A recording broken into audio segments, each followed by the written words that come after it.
Wife pushed for an open marriage, said, "You won't have girls lining up for you anyway." Now she's having a nuclear meltdown. Watching me get all the attention while she gets ghosted. Hey everyone! Before we jump into today's video, I need your help. We've noticed the channel is losing some traction, and subscribing is one of the best ways you can support us. It's quick, free, and it helps us keep bringing you awesome content. Your support means the world. Let's keep this channel growing together. Thanks so much. Now let's start the video. Hi. Never thought I'd be posting here, but life comes at you fast. Kinda like how my wife came at me with, "We're in an open marriage now," over appetizers at our anniversary dinner. That was 6 months ago, and I'm only now able to talk about it without my eye twitching. Settle in. This story's longer than the pause after she dropped that bomb. So I, 32 male, have been married to my wife. I'll call her Rachel, 31 female, for like 6 years now. We're both in our early 30s, no kids, decent careers, shared apartment, pretty normal stuff. For the most part, things were steady. Not perfect or anything, but we made it work. Rachel and I met in college, got hitched right after graduation, and settled into that typical suburban American dream bullshit. White picket fence not included, but you get the idea. At first, everything was great. We both had our careers taking off, enjoyed the same shows, liked to hike on weekends, the whole 9 yards. But somewhere around year 4, shit started getting stale. And not the normal marriage is work stale that everyone warns you about. This was different. Rachel started coming home later and later from work. At first, I didn't think much of it. We both had demanding jobs, and sometimes you gotta put in those extra hours to keep the boss happy, right? But then I noticed she'd walk in the door, barely look at me, and head straight for the shower. No kiss, hello, no, how was your day? Just nothing. I'd be sitting there like an idiot with dinner I'd made getting cold on the table, watching Netflix alone while she spent an hour decompressing upstairs. When she finally came down, she'd grab a plate, microwave it, and eat while scrolling through her phone. Half the time, she wouldn't even sit at the table with me. Rough day? I'd ask. She'd mumble, not looking up from whatever was so damn interesting on Instagram. I started feeling like a ghost in my own home. Like I could walk around naked covered in blue paint and she wouldn't even notice. I tried everything, cooking her favorite meals, suggesting date nights, even buying her random gifts just to see her smile again. Nothing worked. She'd just nod, say thanks, and go back to whatever she was doing. I tried talking to her about it a few times. "Hey Rachel, is everything okay with us?" "Yeah, why?" "I don't know, you just seem distant lately." She'd look annoyed, like I was creating problems out of thin air. "I'm just tired from work. Not everything has to be a big dramatic thing, you know?" And I'd drop it, because what else could I do? Force her to be present? Demand she tell me what was going on in her head? I wasn't her jailer. Then about 6 months ago, shit started getting weirder. Rachel got super into all these self-help podcasts, journaling, growth work, therapy, the whole package. At first I was cool with it. Good for her, right? If anything, I encouraged it. I figured maybe she was working through whatever had been making her so checked out lately. But then she started pulling away even more. Not just physically, but emotionally too. She stopped checking in with me completely. Stopped initiating conversations or anything really. Our apartment became this weird neutral zone where we just coexisted without actually connecting. I'd come home from work exhausted, wanting nothing more than to vent about my asshole boss or laugh about some stupid thing that happened at the office. But Rachel would be sitting cross-legged on the floor with her journal, earbuds in, completely in her own world. If I tried to talk to her, she'd hold up a finger like, "Not now," and keep writing. By the time she was ready to engage, I'd already given up and gone to bed. I started dreading coming home.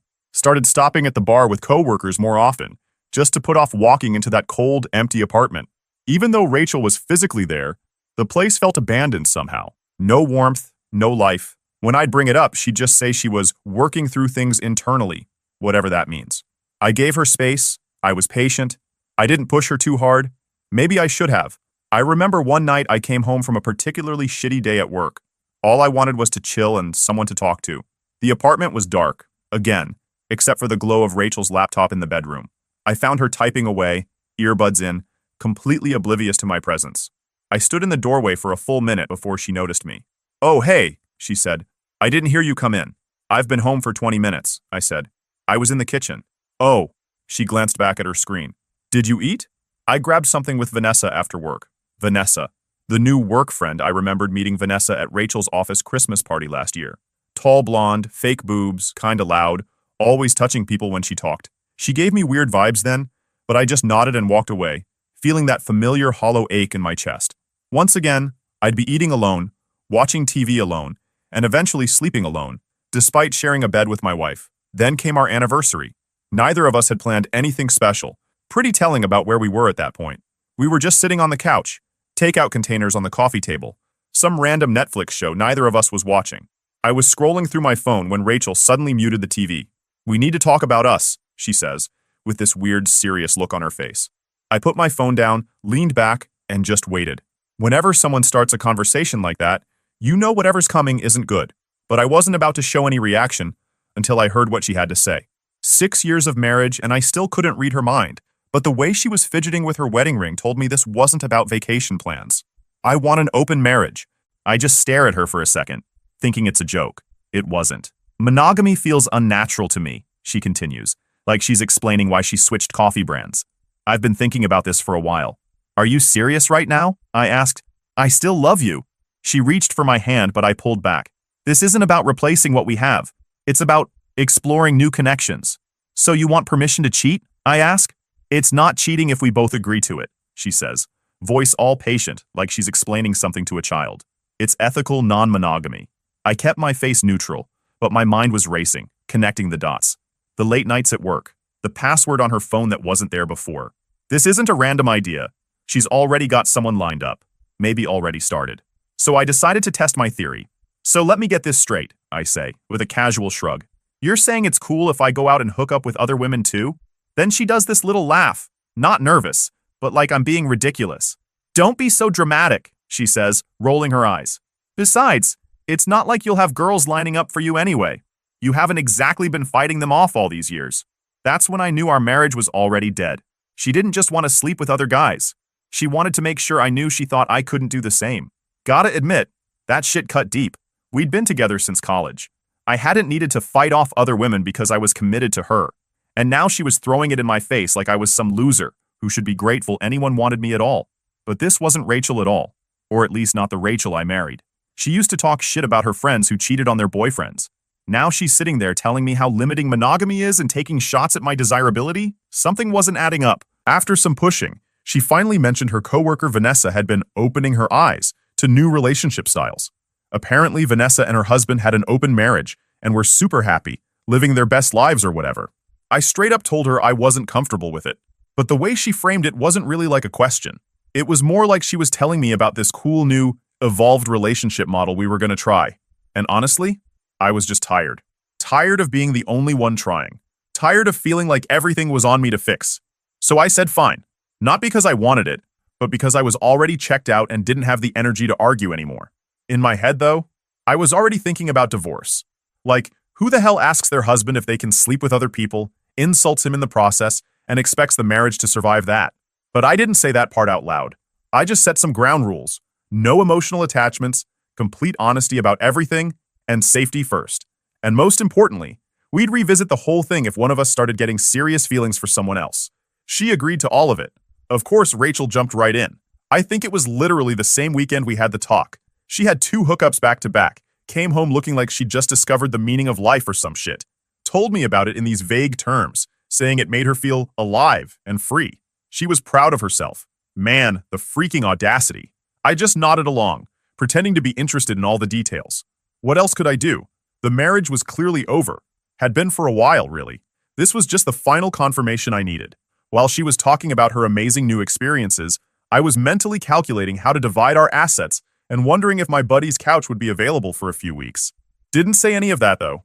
Just smiled and made appropriate noises at the right moments. Figured I'd stick around for a bit, get my ducks in a row. Maybe see what this whole open marriage thing was about while I quietly prepared for the inevitable divorce. Not because I wanted to win or anything stupid like that, but why rush out the door unprepared? She had her plans, I had mine. She just didn't know mine involved signing papers and getting separate addresses. But I didn't want to just hook up with random women. That wasn't my style.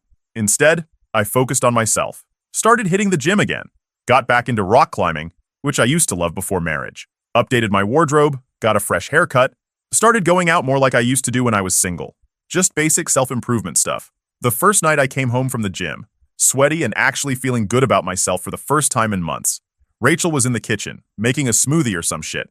"You're going to the gym now?" she asked, sounding surprised. "Yeah, thought I'd get back into it." She looked me up and down with this weird expression, Not hostile, not appreciative, just calculating. Huh, was all she said before going back to her blender. I spent the rest of the day after work going out with my friends. The next morning, I got up early to hit the gym before work. Rachel was still in bed, phone in hand as usual. Again? She asked. Yep, trying to make it a habit. She frowned slightly. You're never around anymore. I almost laughed at the irony. For months, she'd barely acknowledged my existence, and now she was complaining about me not being around? I just shrugged and headed out. Let her get a taste of her own medicine for once. What surprised me most wasn't the attention from other women. It was how quickly I stopped caring about Rachel's opinion of me. Each day I spent focusing on myself, working out, reconnecting with old hobbies, felt like peeling off a layer of that needy, approval-seeking guy I'd become. I wasn't doing any of this to make her jealous or prove something to her. I was doing it because for the first time in years, I remembered what it felt like to actually like myself. The more I go out and socialize and enjoy myself, the more people noticed me. Women at the gym would start conversations. An old college friend hit me up on Instagram. The barista at my regular coffee shop started remembering my order and making small talk. And to my surprise, my phone started blowing up. First, it was just a few DMs on Instagram from women I kinda knew. Old classmates, friends of friends. Then it snowballed. Someone must have said something to someone else because suddenly, I was getting messages from women I'd never even met before. Hey, heard you might be looking for company. Your profile came up on my feed and I had to say hi. Are you really in an open relationship now? Asking for a friend LOL? At first I thought it was some kind of prank Rachel was pulling. But nope. These were real women. Hot ones, BTW. Shooting their shot. I even got a couple of straight-up offers for hookups with zero strings attached. My phone would ding with notifications all day long. It was surreal. I didn't go crazy with it though. I just started saying yes to more social stuff and being open to whatever. That's how I met a girl named Lily. She's a graphic designer I met at this art exhibit my buddy dragged me to. We started talking about the weird abstract paintings, exchanged numbers, and went for coffee a few days later. It wasn't like fireworks or some big emotional thing. It was just easy and fun. She actually listened to me. She was creative. She made me feel like I didn't have to try so hard to be enough. The first time I went out for dinner with Lily, Rachel actually noticed. You're going out? Where? She asked, looking up from her phone for once. Just grabbing dinner with someone I met at that art thing last weekend. Her eyebrows went up. Like a date? I mean, yeah, I said, adjusting my collar in the mirror. She just nodded, but I could see something shift in her expression, like she'd suddenly realized there might be consequences to her brilliant idea. We started seeing each other once or twice a week. It wasn't some secret thing. We were both clear about our situations. And even though it wasn't super serious, she was probably the only person I felt like myself around in months. Around this time, Rachel started noticing how often my phone was going off. At first, she didn't say anything, but I'd catch her glancing over when my phone would light up with notifications. One time, I was making breakfast, and my phone buzzed 5 times in a row. I saw her eyeing it from across the kitchen, but she just sipped her coffee in silence. The look on her face, though, priceless. A mix of confusion and something else I couldn't quite place. Maybe disbelief. Then one evening, I was chilling on the couch, scrolling through Instagram, when a new DM popped up from this girl I met rock climbing. She was just asking if I wanted to join a group climb that weekend. Rachel happened to walk by right as I was typing back, and I noticed her slow down, hovering just a bit too long. Popular these days, huh? She finally said, trying to sound casual. But there was an edge to her voice. I just shrugged. Just climbing stuff. Seems like your phone's been blowing up lately. She was trying so hard to sound nonchalant, but her eyes kept darting to my screen. Yeah, I guess so, I replied, not offering any more information. Over the next few weeks, I noticed her watching me more and more. When I'd get a text and smile, she'd suddenly need something from whatever room I was in. If I stepped away to take a call, she'd be right there when I got back, pretending to be doing something else. She never directly asked who I was talking to, but I could see the wheels turning in her head. The woman who'd been so confident I'd have no options was slowly realizing she'd miscalculated. Badly. One night, I was getting ready to head out when Rachel appeared in the doorway of our bedroom. Going somewhere? She asked, leaning against the frame. Yeah, meeting up with Lily. Lily, she repeated, like she was testing the name. That's the 3rd woman this month? I looked up from tying my shoes. 2nd, actually. Why? No reason, she said quickly. Just keeping track, I guess. I thought we weren't supposed to be keeping tabs on each other's social lives. I couldn't resist the dig. Isn't that part of this whole evolved relationship model of yours? She flinched slightly. Right, of course. Then, trying to sound breezy, I'm just surprised, that's all. Surprised? That you're, seeing so many people. I had to bite back a laugh. You know what?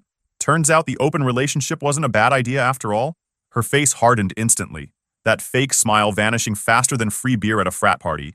Her eyes narrowed to slits, and I swear I could actually hear her teeth grinding. Yeah, great idea, she spat out. Enjoy. Then things got messy faster than I expected. Rachel was still seeing some dude from an app, and I was hanging with Lily. Nothing intense, just chill. We'd grab food, hang out, talk. But man, it felt good. Not just getting attention, but the normalcy of it. I didn't have to feel like I was stuck in this one-way emotional dead zone like I had with Rachel for months. Meanwhile, Rachel's hot girl summer started tanking hard. The guy she was seeing ghosted her, just stopped replying after one weekend together. She pretended not to care, but she kept bringing it up randomly. It's just weird because we had such a good connection. And I'd just nod, sip my coffee, saying nothing. Not gonna lie, it felt like watching karma in real time. Then I started seeing someone else briefly. Just someone from my climbing gym. Had a few hikes together, turned into a weekend thing. We both knew what it was. No games, no drama, just mutual respect. Then we moved on. Rachel didn't even notice at first because she was still in this weird headspace where she assumed I was still obsessed with her. But then she got super quiet, started asking these little questions like, "Are you seeing Lily again tonight?" Or, "Did you tell her about our situation?" It wasn't because she cared about my safety or anything. She was just trying to figure out how far I was drifting from her orbit. One night I came home from dinner with Lily, and Rachel was just sitting on the couch with her arms crossed. She asked if I could stop emotional cheating and focus on our marriage if I still wanted to fix it. Like what? I just looked at her and said, "You wanted freedom. I just took mine too." She didn't like that. Got pissed, started listing off all the things I was doing wrong. Apparently texting Lily daily was disrespectful. Going out to dinner with her was crossing lines. And continuing to see someone she didn't approve of made her feel unsafe. I didn't yell or anything. I just reminded her that she went out and slept with someone else within the first weekend of this new arrangement. She didn't ask for permission. She didn't even give me time to process. She just did it and came home grinning. "That's different," she insisted. "Those were just hookups. You're getting emotionally involved." "You never said that was against the rules," I pointed out. "You just said no serious attachments." "Well, I'm clarifying the rules now," she snapped. "No, you're changing them because you don't like how this is playing out. And now that her side of things wasn't going well, I was supposed to what? Drop what was working for me just to protect her ego?" She tried flipping it again, saying she didn't realize how serious things could get if we both followed through with the open marriage idea. She thought it'd just be hookups, nothing more. The craziest part? She was still completely unapologetic about the whole thing, like she was entitled to change the terms whenever she wanted, and I was just supposed to go along with it. She never once admitted that maybe, just maybe, suggesting an open marriage had been a mistake. Instead, she acted like I was the one who'd twisted her pure, evolved relationship model into something dirty. At that point, I felt bored with the whole game. Watching Rachel try to change the rules when they no longer benefited her didn't make me angry anymore. It just clarified things. This wasn't a partnership. It was a one-sided arrangement where her needs always came first. So I called a lawyer and started the divorce process. No drama, no big confrontation. I was just done with the whole thing. Honestly, it felt like checking out of a shitty hotel after a stay that went on way too long. The game was fun for a minute, seeing her squirm when she realized I had options. But the novelty wore off fast. Why keep pretending when we both knew this marriage was toast? Time to move on and stop wasting each other's time. During that time, I got a DM on Instagram from none other than Vanessa, Rachel's coworker, the one who supposedly had this amazing open marriage and had filled my wife's head with all these ideas. "Hey, I hope this isn't weird, but I've been meaning to reach out. Rachel talks about you all the time at work and I was wondering if you'd want to grab coffee sometime?" No pressure. I stared at that message for a solid 10 minutes. Was this a trap? Was Rachel testing me? But honestly, at this point, I didn't really give a shit anymore. The divorce papers were already being processed, and I figured I might as well hear what she had to say. This was the woman who had supposedly blown up my marriage. Might as well meet her and get the full story before I close this chapter of my life completely. We met at this little cafe downtown. When Vanessa walked in, I recognized her from the Christmas party, but she looked different, more put together, less loud. She sat down and immediately started talking. "So, I'm guessing you're wondering why I wanted to meet." I nodded, and that's when she dropped the bomb. "I need to clear something up. My husband and I don't have an open marriage. We never have. I don't know why Rachel would say that." I nearly spit out my coffee. "Wait, what?" "Rachel said you were the one who convinced her to try an open marriage, that you and your husband were doing it and loving it." Vanessa looked confused. That's just not true. God, I hope Mike doesn't hear about this. We're as monogamous as they come. Then why would Rachel say that?" Vanessa shrugged. "Honestly, I think she's been trying to impress this new manager at work. He's this young tech bro type who's always talking about his progressive relationship style. Rachel's been kissing his ass since he started. I sat back, trying to process this. So Rachel had lied about where she got the idea. Had she been feeding me bullshit this whole time? As we kept talking, Vanessa revealed she'd been worried about Rachel for months. Said she'd been acting weird at work, flirting with coworkers, going out for long lunches with the new manager. Then she dropped another bomb. Rachel had been bringing one of her hookups to office happy hours, introducing him as a friend, but being super handsy in front of everyone. It was embarrassing, honestly. Everyone knows she's married. I thought you should know. By the end of that coffee, I had a whole new perspective on things. I thanked Vanessa for her honesty, and yeah, I noticed she was attractive, but I wasn't about to go there. That would be too messy, even for this disaster of a situation. But before we left, she hesitated, then asked if I wanted to get dinner sometime. Said she'd always thought I seemed nice and grounded, unlike some of the guys Rachel talked about. I surprised myself by saying yes. Driving home, my head was spinning. Part of me wondered if Vanessa was telling the truth. What if she was just making this up to drive a wedge between me and Rachel? What if she had her own agenda? But then why would Rachel lie about Vanessa's marriage? Nothing made sense anymore, and I wasn't sure who to believe. But I guess someone saw us in the cafe and told Rachel, because when I got home that night, all hell broke loose. She was waiting for me, eyes red from crying. You went out with Vanessa? My friend? From my work? I just stood there, letting her yell. When she finally ran out of steam, I calmly told her everything I'd learned. That Vanessa and her husband didn't have an open marriage. That Rachel had been showing off one of her hookups at work events. That she'd probably gotten the whole idea from her new manager, not her friend. Rachel went pale. Then she switched tactics completely. Suddenly she was crying, saying she'd made a huge mistake, that she'd been confused and influenced by people at work, that she realized now how much she loved me and only me, that she wanted to close the marriage again, go back to being monogamous, maybe even try couples therapy. I was just experimenting, she sobbed. I didn't think you'd actually go along with it and start seeing other women. So you thought what? That I'd just sit at home while you explored? I asked. I didn't think you'd actually get dates, she blurted out, then immediately looked like she regretted it. I mean, I never thought you'd be so into it. And there it was. The ugly truth. She'd never expected me to get attention from other women. She'd set up this whole open marriage thing expecting to be the only one who benefited, while I waited around like some pathetic backup plan for when she was done exploring. You know what the funniest part is? I said. I never even tried. I didn't go on dating apps begging for matches. I didn't hit up old exes. I just started working on myself and women noticed. Meanwhile, you're out there actively searching and still getting ghosted. That hit a nerve. She went from tears to rage in about 2 seconds. So what? You think you're so great now? You weren't complaining about me when I was the only woman who would look at you for 6 years? No, I wasn't. Because I was committed to you. I didn't want other women looking at me. But you changed the rules, remember? You decided our marriage wasn't enough for you. Don't be mad that I turned out to be better at the game you started. She stormed out after that. Slammed the door so hard a picture fell off the wall. I just sat on the couch, feeling this weird mix of anger and relief. Like finally, the truth was out in the open. She'd never expected me to thrive without her. She'd expected me to fail, to prove that she was the best I could ever get, that I needed her more than she needed me. But that's not what happened. And now she couldn't handle it. The next day, I found out Rachel had confronted Vanessa at work, called her a backstabbing bitch, and caused this huge scene in the break room. Accused her of trying to steal her husband.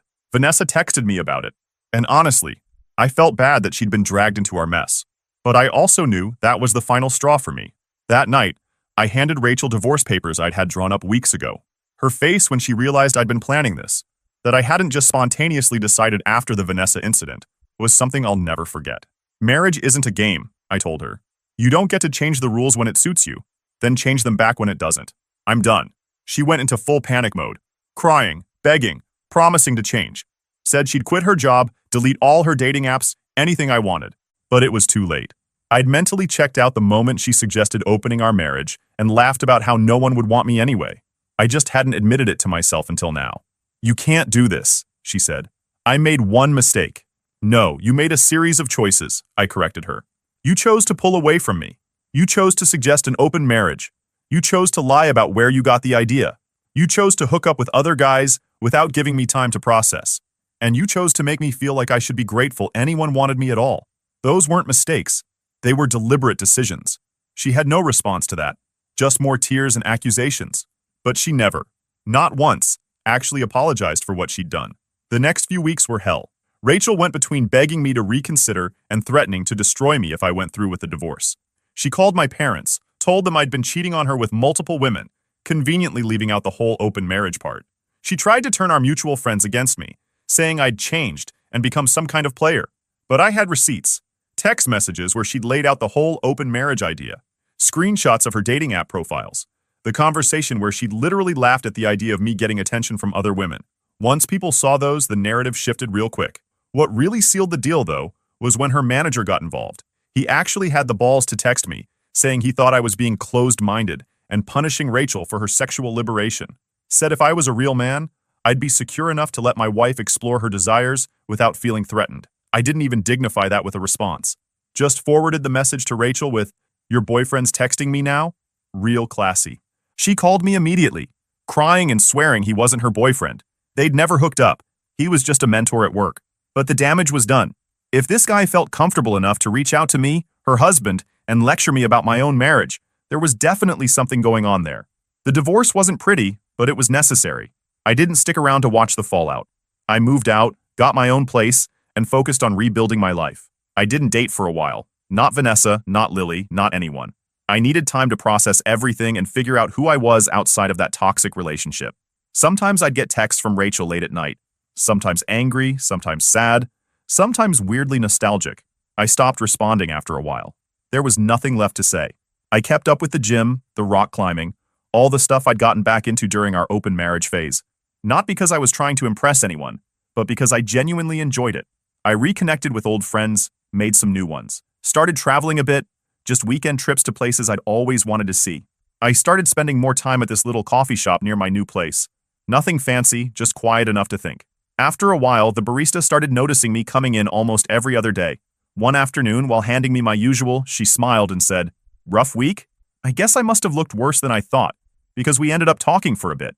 Nothing deep at first, just little things. Work, hobbies, favorite books. She joked that I was turning into a piece of the furniture, and somehow it didn't feel like small talk. It felt easy. Over time, it just kind of happened. Coffee turned into longer conversations. Conversations turned into grabbing dinner after her shift. I wasn't looking for anything, but she made it hard not to notice how different things could be when someone actually gave a damn. She was grounded, honest, didn't play games, didn't need to explore anything. She knew who she was. And for the first time in a long time, I felt like I could just breathe. Looking back, it's funny. Rachel had spent so much energy trying to find freedom, chasing people who barely looked twice at her. Meanwhile, without even trying, I found something real just living my life. It's funny how things work out. What started as Rachel's attempt to get freedom from our marriage became my path to actual freedom. Freedom from seeking her approval. Freedom from questioning my worth. Freedom from a relationship that had turned toxic. If she hadn't pushed for that open marriage, I might still be there, making dinner for someone who couldn't be bothered to look up from her phone, still feeling like a ghost in my own life. A while later, I ran into Vanessa at a bar. She was there with her husband, happy and drama-free. We caught up for a minute. She mentioned Rachel had moved to another state and was still single, still searching. I wished her well. No anger, just quiet closure. As for me, life got better. I still hit the gym, still climb, still hang out at that coffee shop. Sometimes we talk about the future, but there's no pressure, no games. Just two people who actually mean it when they say they care. Rachel wanted freedom. She got it. So did I. Turns out mine came with peace instead of chaos.